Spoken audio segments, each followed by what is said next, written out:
Pakistan cricket में ना पिछले 10 सालों में आज प्रोबेबली दूसरा बहुत इम्पॉर्टेंट दिन था। इससे पहले वाला जो इम्पॉर्टेंट दिन था वो तब था जब ये डिसाइड किया गया था कि पाकिस्तान क्रिकेट को जो डिपार्टमेंट क्रिकेट है उसको बंद किया जाएगा, एक नया स्ट्रक्चर लेके आएगा, आपका डोमेस्टिक का सारा ढांचा तब्दील कर दिया जाएगा और सिर्फ 6 टीमों वाला सर्किट इंट्रोड्यूस कराया जाएगा जो ऑस्ट्रेलियन मॉडल है। शायद वो बहुत इंपॉर्टेंट दिन था जो कि पाकिस्तान के फेवर में शायद इतना नहीं गया था। और आज बहुत इंपॉर्टेंट दिन है जब एक नई तर्ज का जो डोमेस्टिक कॉन्ट्रैक्ट है वो इंट्रोड्यूस कराया गया है। आई गेस ये बहुत ही इंपॉर्टेंट दिन है, इसको इतना लाइटली लेना नहीं चाहिए। ये बहुत अच्छा और बहुत इंपॉर्टेंट जो कदम लिया गया है पाकिस्तान क्रिकेट बोर्ड की जानिब से कि जो परफॉर्मेंस को लिंक कर दिया गया है आपके कॉन्ट्रैक्ट के साथ। इसके बारे में आगे जाके ज़रूर बात करेंगे, लेकिन इससे पहले मैं एक और बहुत अहम बात करना चाहता हूँ। और वैसे तो मैं इस तरह की बात करता नहीं हूँ, ना ही मैं ऐसे लोगों को मुँह लगाता हूँ, लेकिन बहुत ही हद कर दी है। एक क्रिकेटर है, कुछ 1.5-2 टेस्ट मैचेस खेले हुए, तनवीर अहमद शाह, तनवीर अहमद शायद उनका नाम है। अच्छा, उनकी मैंने एक वीडियो देखी, फिर मैंने सर्च किया कि यार क्या है इनका पैटर्न, क्या है, ये क्या बात करते हैं, ज़रा मैं देखूं तो सही। अच्छा, इनका मैंने कल भी वीडियो देखी अब और बाकी भी वीडियोस देखी। अब इनका एक पैटर्न है, ये सिर्फ टारगेट करते हैं जो लाहौर या पंजाब वाले ऐसे प्लेयर्स को जो कि जिनके पास सीट होती है या कि जो प्लेयर्स खेल रहे होते हैं, ये सिर्फ उनको टारगेट करते हैं। मुझे बहुत अफसोस हुआ कि जिस तरीके से ये लहजा इस्तेमाल करते हैं। फिर मैंने सोचा कि इनकी वजह शोहरत क्या है। क्रिकेट तो है नहीं, क्योंकि क्रिकेट पे बात इनको करनी आती नहीं है, टेक्निकल ये है नहीं है, तो इनकी वजह शोहरत निकली जो मैंने सर्च किया तो वो बदतमीज़ी निकली, गलत लहजा निकला, गलत तरीके के अल्फाज जो ये बड़े क्रिकेटर्स को बोलते हैं वो निकले। इस मैंने देखा कि इंज़े भाई को भी इन्होंने इतनी बदतमीज़ी से ये बात करते हैं, वकार भाई को भी लेके, इमामुल हक को भी लेके, और बहुत सारे। अब लेटली इनका जो टारगेट है वो वहाब रियाज बने हुए हैं और माशाल्लाह से विमेंस क्रिकेट के ऊपर भी इन्होंने उसी तरीके से बुग़्ज़ लाहौर निकालना शुरू कर दिया। अब ये मुझे समझ नहीं आई कि इसके पीछे क्या रीज़न है। भाई, आप इतने कैलिबर के जितने थे आप उतनी क्रिकेट खेले, अब वो गुस्सा आप इन लोगों पे या बाकी लोगों पे क्यों निकाल रहे हैं? सिर्फ एक बाबर आजम को सपोर्ट करते हैं, वो भी उसके पीछे भी मुनाफ़क़त है, उसके पीछे भी ये रीज़न है कि बाबर आजम की आप फेवर करेंगे तो आपको व्यूअर्स मिलेंगे, आपको लोग देखेंगे। लेकिन आप इसके पीछे के जो छुपा हुआ इंसान है, मैंने तो हैरान रह गया जब मैंने थोड़ा सर्च किया कि यार आखिर क्या वजह है कि ये मतलब इस तरह की तरह हद तक कि बुग़्ज़ लाहौर के अंदर मुब्तला है। अभी उन्होंने वीडियो की, उसमें बोल रहे हैं कि सिर्फ एक शहर की मैनेजमेंट है। भाई, अकल के अंधे इंसान, अगर तूने थोड़ी रिसर्च की होती, थोड़ा पढ़ लिया होता, थोड़ा देख लिया होता, थोड़ा किसी से पूछ लिया होता कि मैनेजमेंट में क्या है। पाकिस्तान वुमेंस टीम के दोनों जो सेलेक्टर्स हैं वो कराची के हैं, उनके बाद कप्तान कराची के हैं, वाइस कप्तान कराची के हैं, सियालकोट के बॉलिंग कोच हैं, सिर्फ लाहौर के वहाब रियाज हैं, इमरान फ़रत हैं, या अब्दुल मजीद भाई हैं जो फील्डिंग कोच हैं। बाकी सारा तो मिक्स एंड मैच है।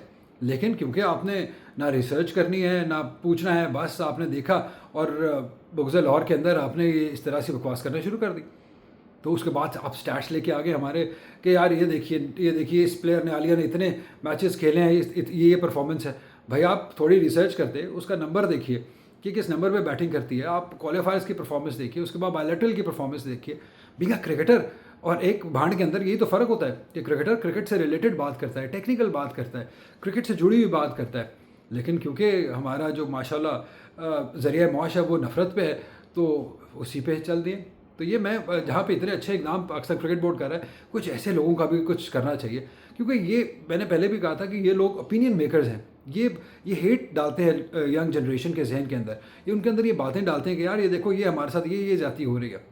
मैं ये नहीं कह रहा हूँ कि सब ऐसे लोग हैं, बहुत बहुत अच्छे लोग कराची में, बहुत बहुत अच्छे लोग बात करने वाले भी हैं। लेकिन ये उनके अंदर जो है ना, कोई गंदा इंसान है जिस तरीके से ये बातें करता है। क्योंकि क्लियर मैंने पूरा रिसर्च किया, ये को मैं ऐसे ही नहीं बात कर रहा हूँ, मैंने रिसर्च की, इसकी वीडियोस देखी, और जिस तरह की ये ज़ुबान इस्तेमाल करता है, जिस तरह की ये माशाल्लाह बातें करता है, that is very very disappointing. और माशाल्लाह हमारे पाकिस्तान टेलीविज़न जो हमारा नेशनल टीवी है, उन्होंने प्राइम टाइम शो दिया हुआ है। मतलब ये हद है वैसे कि आप किस तरीके से एक हेट फैलाने वाले इंसान को इस हद तक लाइमलाइट दे देते हैं। हमारे सुनने वाले भी, उसके जो फॉलोअर्स हैं वो भी, कहीं कोई क्वेश्चन नहीं करता है कि यार तू मतलब सिर्फ एक खत्ते को लेके आप उसके पीछे क्यों पड़ा हुआ है। अपनी भी बातें किया अगर, खुद जिस तरह तू क्रिकेट खेला वो भी देख लिया कर। खैर, पारा मेरा चढ़ गया। हालांकि एक अच्छा दिन था, मुझे इतनी खुशी हो रही थी कि मैं पाकिस्तान क्रिकेट बोर्ड ने एक इतना अच्छा कदम उठाया है, मैं उसके बारे में बात करना चाह रहा था। लेकिन मैंने जब ये वीडियो देखी तो मुझे बहुत तब चढ़ी यार कि मतलब कोई क्रिकेटर्स वाली बात ही नहीं है। मतलब मैंने अभी देखा बासित भाई ने भी क्रिटिसाइज़ किया, विच इज़ फाइन, राशिद भाई ने भी किया, सलमान भाई ने भी किया, सब ने क्रिटिसाइज़ किया, जो कि बनता है। आप हारे हैं, ठीक है, जो कि लॉजिकल क्रिकेट से रिलेटेड बात है, आप क्रिटिसाइज़ करें, इसमें कोई कोई प्रॉब्लम नहीं है।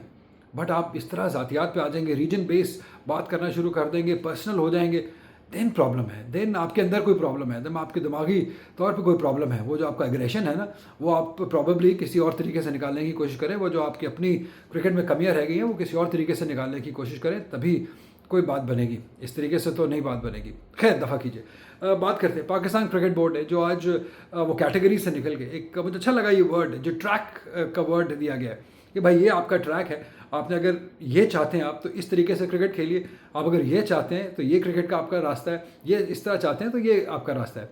इससे पहले 4 कैटेगरीज होती थी, अब 5 कैटेगरीज हो गई हैं और स्पेसिफिक कर दिया, क्योंकि बहुत ज़रूरत थी। अगर टेस्ट मैच क्रिकेट को आपको ज़िंदा रखना है, बचाना है, वहाँ आप चाहते हैं कि क्रिकेटर्स टेस्ट मैच क्रिकेट की तरफ अपना जहन रखें, अपना रुझान लेके आएँ, तो आपको कुछ ऐसा कदम उठाना था कि भाई उसको थोड़ा सा फाइनेंशियली स्ट्रॉन्ग करना था कि अब आपके पास कैटेगरी है जहाँ पे सिर्फ टेस्ट मैच स्पेशलिस्ट होंगे, और उनके, मुझे लगता है कि उनकी जो फाइनेंशियल जो गेन्स हैं वो भी ज़्यादा होने वाले हैं। उसके बाद अगर आप इतने अच्छे हैं कि आप टेस्ट मैच और वनडे क्रिकेट खेल रहे हैं, देन ए एंड बी है। लेकिन अगर आप सिर्फ वाइट बॉल वनडे खेल रहे हैं तो देन बी है। देन अगर आप वाइट बॉल के दोनों फॉर्मेट खेल रहे हैं तो बी एंड सी है। देन डी है जो कि आपको यंगस्टर्स के लिए या एनसीए में जो लोग हैं उनके लिए, जो प्लेयर्स अपकमिंग हैं उनके लिए ये सारी कैटेगराइज की गई। ये ट्रैक दिया गया है बेसिकली कि भाई आप इस ट्रैक पर चलिए तो ये आप यहाँ तक पहुँच जाएंगे। और अच्छा लगा कि देखिए कि जो आपने फ्रेंचाइज क्रिकेट वाले जो प्लेयर हैं जो सिर्फ T20 क्रिकेट को फोकस करना चाहते हैं, उनको भी ये कह दिया कि ठीक है, फिर आप सिर्फ अपने आप को महदूद रखना चाहते हैं ना, ठीक है, फिर आपका मुकाबला उनसे नहीं होगा। फिर आपको उतने पैसे नहीं मिलेंगे जो बेचारा पूरे साल मेहनत करता है, 2-3 फॉर्मेट खेलता है, टेस्ट मैच क्रिकेट को जिसने प्रायोरिटी बनाई हुई है।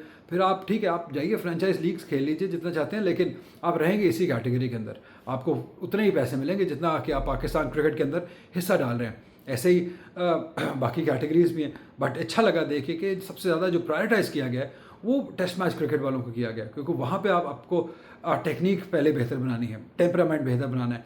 इंटेंट आप बाद में सही कर सकते हैं, लेकिन वंस अगर आपकी टेक्निक नहीं सही बनी है तो फिर वो इंटेंट भी आप सही नहीं बना सकेंगे।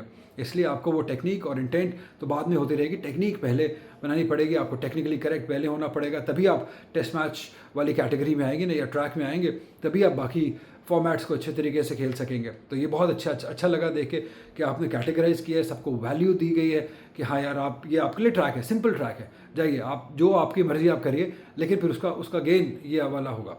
और फिर उसके बाद जो इंपॉर्टेंट चीज़ थी वो थी कि अब आप कैसे सेलेक्ट करेंगे, आप किस तरीके से इन कैटेगरीज में प्लेयर्स को लेके आएंगे।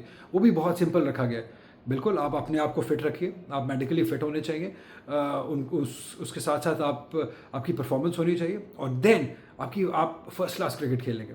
कब से बात कर रहे हैं कि फ़र्स्ट क्लास क्रिकेट खेलिए, फ़र्स्ट क्लास को इंपॉर्टेंस दीजिए। तो फर्स्ट क्लास आप खेलेंगे तभी आप एलिजिबल होंगे कि आप उस ट्रैक के अंदर आ सकें, विच इज़ वेरी गुड। ये तीनों चीज़ें बहुत इंपॉर्टेंट है, आपकी फिटनेस भी, आपकी फर्स्ट क्लास की वैल्यू भी, और आपकी परफॉर्मेंस भी। और माइक हैसन ने भी ये बोला आज प्रेस कॉन्फ्रेंस के अंदर कि इम्पैक्ट बेस होगी, कि आप क्या इम्पैक्ट डालते हैं, क्या वैल्यू आप पाकिस्तान क्रिकेट को दे रहे हैं अपनी परफॉर्मेंस से। अब ऐसा नहीं है कि आपने अगर एक T20 क्रिकेट के अंदर फॉर्मेट डाल दिया तो आप एक कैटेगरी के प्लेयर बन गए, ऐसा नहीं है। आपको वैल्यू डालनी है तो आप सबसे पहले टेस्ट मैच क्रिकेट को वैल्यू करेंगे, उसके अंदर हिस्सा डालेंगे पाकिस्तान की जीत के अंदर, फिर ही आपको मिलेगा। इंडिविजुअल परफॉर्मेंस पे कुछ नहीं मिलेगा। आप करते रहिए, बहुत ज़्यादा परफॉर्म करते रहिए जितना मर्जी, लेकिन जब तक टीम नहीं जीतेगी तब तक आपका कोई वो कॉन्ट्रैक्ट आपको उस तरीके से मिलेगा नहीं।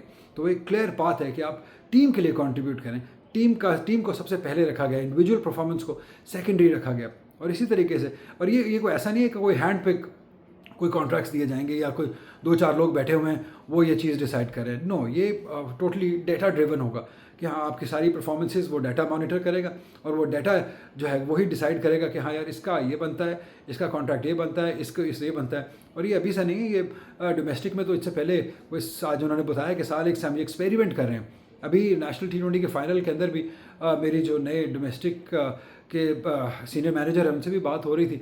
उन्होंने ये भी बात की कि हम इसके ऊपर अब ज़्यादा से ज़्यादा फोकस करेंगे कि हम जो मैन हैंडल्ड चीज़ें हैं ना वो कम से कम हो, और डाटा ड्रिवन ज़्यादा हो जाए, ताकि किसी को कोई वो दिल में बात ना रह जाए कि यार वो उस फलाना बंदे ने मेरे से ज़्यादती की। और जैसे तनवीर साहब कहते हैं कि यार एक शहर को ज़्यादा प्रायोरिटी दी जाती है, कुछ ऐसा ना रहे, ताकि सबके लिए बैलेंस हो। हम तो खैर सबके लिए बैलेंस एनीवेज रखते हैं, हमारे लिए तो कोई एक शहर इंपॉर्टेंट नहीं है, पूरा पाकिस्तान ही इंपॉर्टेंट है, पाकिस्तान की क्रिकेट इंपॉर्टेंट है। तो इसी तरीके से उसको डेटा को उस तरीके से मॉनिटर किया जाएगा और उसके ऊपर ही उनको रिवॉर्ड दिया जाएगा, विच इज़ वेरी गुड, जो कि बहुत इंपॉर्टेंट है कि आपकी जो कॉन्ट्रीब्यूशंस हैं वो टीम के काम आए, टीम जीते उस कॉन्ट्रीब्यूशन से, तभी आपकी वैल्यू बढ़ेगी। तो लेट्स सी, बट मुझे सिर्फ एक जो कंसर्न आया कि लेट्स सी एक प्लेयर है जो तीनों फॉर्मेट्स खेल रहा है, शाहीन शाह अफरीदी तीनों फॉर्मेट खेलते हैं, अबरार तीनों फॉर्मेट खेलते हैं, सलमान अली आगा तीनों फॉर्मेट खेलते हैं, बाबर भी तीनों फॉर्मेट खेलने वाले प्लेयर हैं। तो उन तीनों, अगर कोई तीन फॉर्मेट खेलता है तो उसका क्या करेंगे? क्या उसके लिए कोई और स्पेशलिटी आएगी या उसको तीनों ABC के पर्क्स मिलेंगे? ये मेरे जहन में एक बात आई, आई वॉज नॉट श्योर कि इसका क्या जवाब होगा। बट ओवरऑल एक अच्छी चेंज है, बड़ी इंपॉर्टेंट चेंज है, क्योंकि ये पाकिस्तान की प्रॉबेबली जो फ्यूचर ऑफ क्रिकेट है, फ्यूचर क्या किस तरीके से पाकिस्तान की क्रिकेट जाने वाली है, उसको डिटर्मिन करेगी। बट मैं ये सिर्फ दुआ गो कि ये कंटिन्यू रहे, ऐसा ना हो कि लोग बदलें तो ये पॉलिसी भी चेंज हो जाए। इसको लॉन्ग टर्म चलते रहना होगा, क्योंकि यही हमारा प्रॉब्लम रहा है कि एक सिस्टम हम लाते हैं, उससे दिल भर जाता है तो दूसरा चेंज कर देते हैं, देन नई से नई कोई पॉलिसी आ जाती है। बट आई बिलीव कि आप इसको अगर चलने देंगे तो ये बहुत पाकिस्तान क्रिकेट के लिए बहुत फ़ायदेमंद हो सकती है, क्योंकि मुझे लगता है कि जब आप परफॉर्मेंस बेस्ड आपका फाइनेंशियल गेन होगा तो अब ज़्यादा एफर्ट नज़र आएगी, ज़्यादा इंटेंट नज़र आएगी, अपने आप को बेहतर तरीके से लड़के तैयार करेंगे कि हाँ यार हमने बेस्ट से बेस्ट कॉन्ट्रैक्ट के अंदर अपने आप को लेके आना है, और विच इज़ डेफिनेटली जो टेस्ट मैच क्रिकेट वाला होगा। तो जब टेस्ट मैच क्रिकेट वाले कॉन्ट्रैक्ट के अंदर आप आ जाएंगे तो बाकी यकीन कीजिए बाकी कॉन्ट्रैक्ट जो होंगे ना, बाकी जितनी ट्रैक्स हैं वो आपके लिए आसान हो जाएंगे, बिकॉज वो सबसे मुश्किल है। अगर आप वहाँ के लिए तैयार हैं तो बाकी कॉन्ट्रैक्ट्स आपके लिए बहुत आसान हो जाएंगे। तो यही बातें थी, तो जो मैंने सोचा कि आज करते हैं। बाकी विमेंस क्रिकेट पे वर्ल्ड कप तो जारी है, उस पर बात होती रहेगी, साथ साथ जो खबरें आती रहेंगी उसके ऊपर भी बात होती रहेगी।